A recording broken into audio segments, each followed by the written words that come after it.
Мен өзім негізі танып айткем, могу акыркы учурда кечээ аябай көп көрдүм, могу Кубанычбек деген балага үй берилиптир да. Анан аябай ар кандай жазуулар бар экен, комментарийлер бар экен. Негизи ушул нерсени көрүп туруп мага оюма бир нерсе келип кетти. Эстеп кеттим. Бир бай киши болот экен. Аябай бай киши болот экен. Анан түндө уктап жатса түшүнө садака бер деп аян кирет экен да. Анан түндө тахажжудка туруп, тахажжуд намазын окуп, анан эртең менен таң эрте туруп аялынан сурайт экен. Биздин туугандарыбыз жакшы элеби? Кыйналбай элеби? Кыйналгандары жокпу арасында депчи. Анан аял айтат экен, жок, кыйналгандар жок, баары жакшы. Жумушка кетет экен, жумуштан келип эшине жатса, кайра эле түшүндө садака бер деген аян кирет экен. Анан түндө тахажжудду окуп, кайра жатып эртең менен кайра аялынан сурайт экен. Биздин кошуналарыбыз менен сен жакшы сүйлөшөсүң. Мен жумушта жакшы бошобойм. Кошуналарыбыздын арасында кыйналгандары жокпу? Кыйналгандар болсо жардам берейли. Аял айтат экен, кошуналардын баардыгы жакшы эле, кыйналбайлы. Макул деп жумушка барып, жумуштан келип кечинде уктаса, кайра түндө түшүнө садака бер деген кирет экен.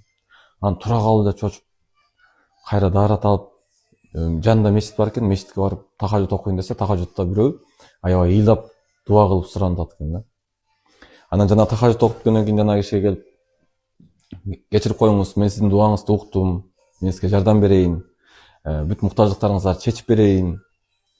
Эгерде дагы кыйналып кала турган болсоңуз жашоодо, мына мен мечиттин жанында эле үйүм, келип менин үйүмдөн сурай бериңиз, мен сизге жардам берем десе, жанагы киши айтат экен.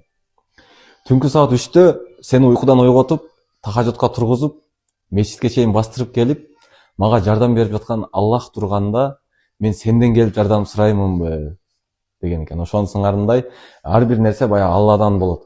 Аллах кааласа, бул үй баягы просто сиздер жардам бердик, биз себепчи болдук, бирок болгону Алла каалады, Аллага бир жакшылыгы бар бала экен деп ойлойм да.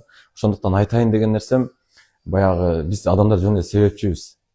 Анан биз жардам бердик деп комментарийлерден көргөндөрдү болуп атам, андай ойдон алыс болуңуздар, болгону биз себепчи экенибизди билели. Анан жардам берген кишилер сиздер дагы болгону себепчибиз. Болгону Аллах кааласа болот, Аллах каалабаса ал нерсе болмок эмес.